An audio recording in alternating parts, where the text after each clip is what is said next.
This is 1001 Threads of Mizan, a brand new game that was just revealed during Gamescom, and the developer sent over some incredible first-ever gameplay. Yes, it is deeply inspired by 1001 Nights, the classic collection of stories also known as Arabian Nights. And honestly, it looks absolutely stunning. The game is a 1 to 3 player cooperative action adventure. You can play it completely solo or team up with your friends online. But the absolute star of the show here is the traversal. Under your feet, you have legendary flying carpets that you can auto-summon with a single button press. They control like high-speed aerial hoverboards, letting you explore massive open spaces, pull off insane vertical maneuvers, and fight colossal djinn enemies. Let's break down exactly what this game is, who is making it, and my honest impressions.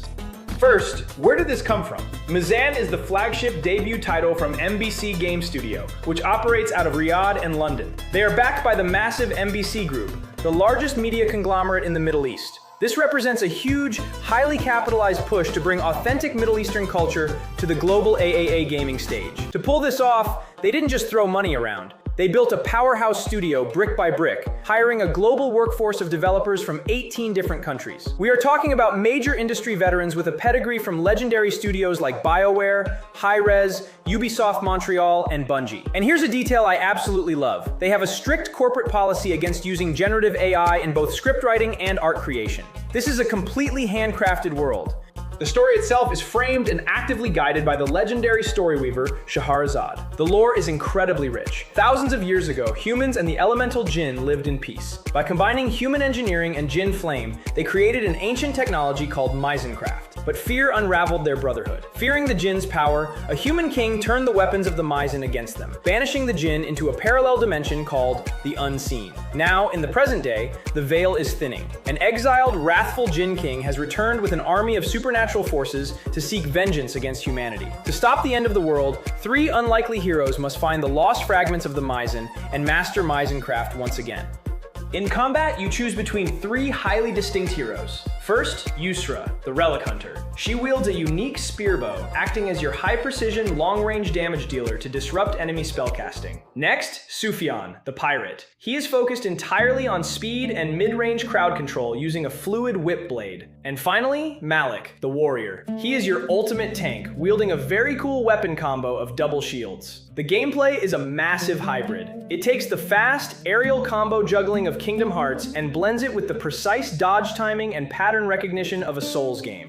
And when a colossal boss like Najush, the giant fallen Jinn princess, enters the field, traversal becomes your survival. There are no scripted quicktime events. Instead, you have to use your carpets to physically fly up, dodge sandstorms, clear incoming magical barriers, and strike her towering weak points in real time.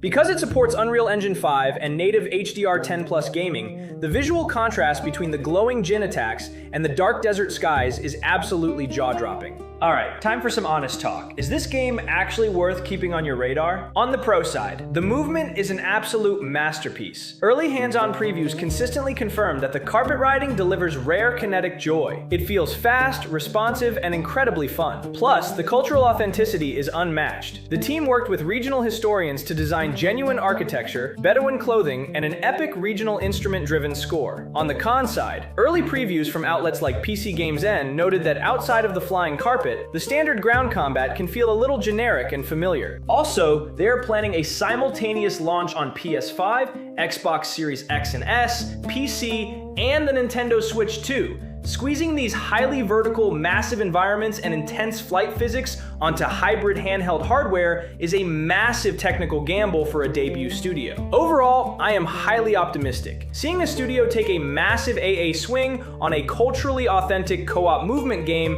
is a risk we have to respect. The game doesn't have a release date yet. Let me know in the comments. Are you ready to fly? Don't forget to like and subscribe for more first looks. Until next time.